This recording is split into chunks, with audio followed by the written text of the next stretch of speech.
Good evening, class. Once again, I welcome you all.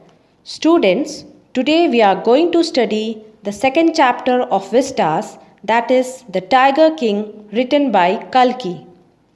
I will tell you about the author and the summary of the lesson. Now, about the author. Ramaswamy Iyer Krishnamurthy, who wrote under the pen name Kalki, was a Tamil writer. He was a journalist, poet, critic, and Indian independence activist. He has written 120 short stories, 10 novelettes, 5 novels, 3 historical romances, editorials and political writings, and hundreds of film and music reviews. This is a story of a king, Jilani Jang Jang Bahadur of Pratibandhapuram, a brave warrior whose death had been predicted when he was born. The summary of the lesson. The story begins with the narrator introducing to readers to the late Maharaja of Pratibandhapuram, popularly known as Tiger King.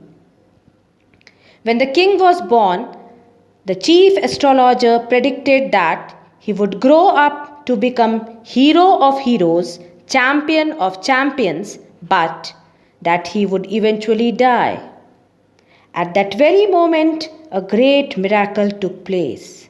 An astonishing phrase emerged from the lips of 10-day-old Jilani Jang Jang Bahadur, "O wise prophet, all those who are born one day have to die. We don't need your predictions."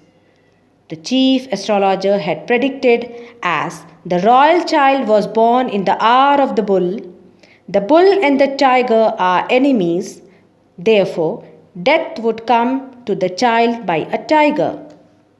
The crown prince gave a deep growl.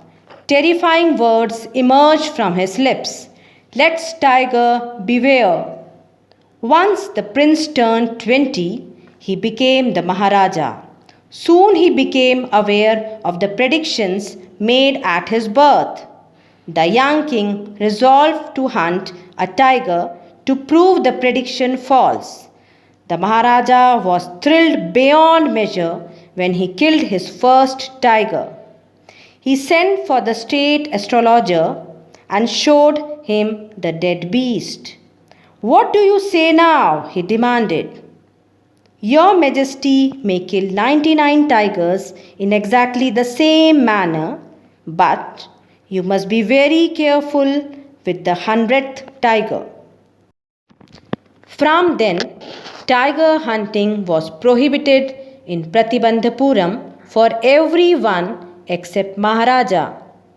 The Maharaja was fearless on his hunts and even killed a few tigers with his bare hands. However, he neglected all his kindly duties in his obsession to prove the astrologer wrong.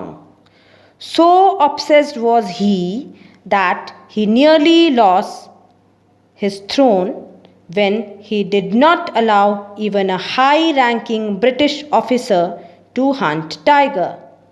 Finally, a gift worth rupees 3 lakhs sent to the officer's wife saved his throne. In 10 years, the Maharaja killed 70 tigers, but he couldn't kill no more as he had wiped out the entire tiger population of his region. To continue his mission, he married a princess from a state that had a large tiger population. Every time he visited his father-in-law, he would shoot 5 to 6 tigers and soon he killed 99 tigers. Now it became impossible to locate even a single tiger anywhere and the Maharaja became gloomy and temperamental. News of a tiger near a hillside village turned out to be a baseless. The angry Maharaja ordered his divan to double the tax. The Diwan, fearing a mutiny and the prospects of losing his job, decided to do something. He had an elderly tiger that had been smuggled in from the People's Park in Madras and kept hidden in his house. He took it to the forest where the Maharaja was hunting. The Maharaja found the tiger and was overjoyed. He took aim and shot at his 100th innocent target. I have killed the 100th tiger. My vow has been fulfilled. The Maharaja was overcome with elation. His joy knew no bounds at his win over destiny, and he ordered that the dead beast to be brought to the town for a procession. Once the Maharaja left, the hunters realized that the beast was not dead. The Maharaja had missed his mark, and the animal had only fainted from the shock of the bullet whizzing past.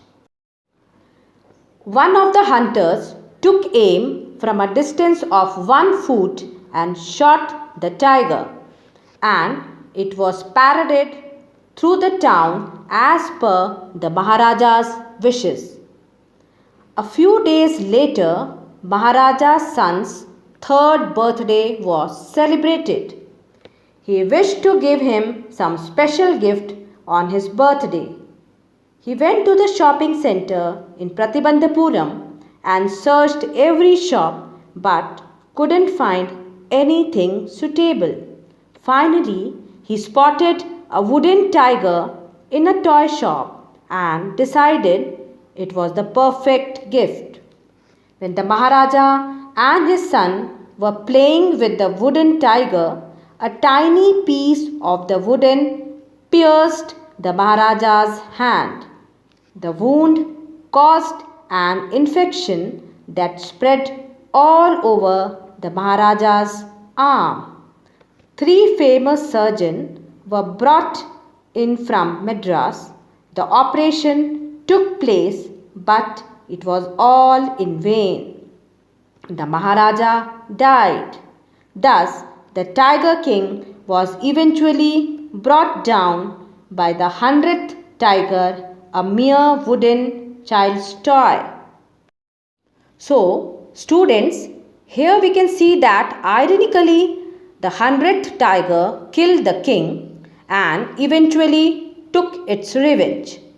A tiger which was a wooden toy and not made of blood and flesh, but finally it was a tiger who killed the king.